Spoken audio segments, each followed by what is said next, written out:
Buenas tardes.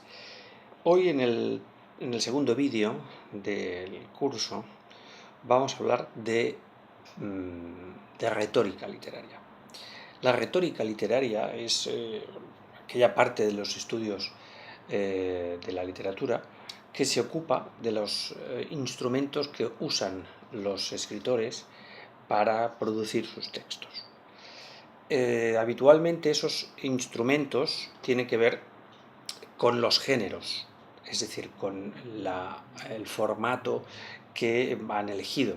No es lo mismo escribir un soneto, es decir, una estructura métrica, poética, que un cuento o una novela o que un drama o una tragedia. Por lo tanto, la argumentación, los contenidos que voy a introducir en este vídeo, van a estar organizados de esas tres maneras, a partir de esos tres géneros. El género que suele llevarse la palma de la cantidad de recursos, de los recursos literarios, es la poesía.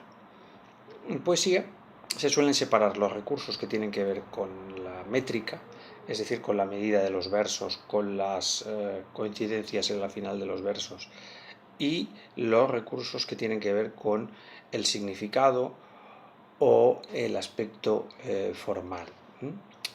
Estoy pensando en aliteraciones, sinestesias, onomatopeyas, preguntas retóricas. Bueno, vamos por partes. La métrica hay que tener en cuenta las sílabas de los versos, las medidas, si son de arte mayor, y de arte menor, si son rimas consonantes o asonantes, y qué tipos de estrofas hay. Hay muchas. Como el final de esta explicación acabará en un documento que encontraréis o os lo entregaré yo en clase, lo tendréis en el dossier o lo tendréis en el Moodle, no voy a ser exhaustivo. Por lo tanto, los recursos métricos tienen que ver con eso, con el hecho de que cuando leemos un poema hay un orden que tiene que ver, que caracteriza la dicción, la coincidencia fónica. Luego, además, el poeta, el escritor de poesía, puede utilizar recursos que relacionados con el significado. El característico, el más común en la historia de la poesía, es la metáfora. En torno a la metáfora tenéis como distintas versiones o distintos matices. Tenéis metonimias, tenéis sinécdoques, tenéis comparaciones, tenéis símbolos, tenéis imágenes. En todos los casos lo que hace el poeta es transformar un elemento real en un elemento poético, porque hay alguna concomitancia, algún parecido entre los dos elementos que se comparan.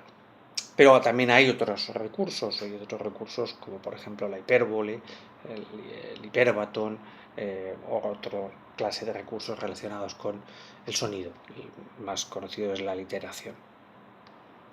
También con la distribución de versos, los paralelismos, las anáforas, también con el uso de signos de puntuación, el asíndeton o el polisíndeton. En fin, ahora os voy a enseñar este libro que es un manual de retórica literaria que tiene 3 volúmenes, de un alemán, tenemos otro de un ex miembro de la academia que ya falleció, que es Lázaro Carreter, que es el diccionario de términos literarios, y aquí tenéis infinidad de definiciones.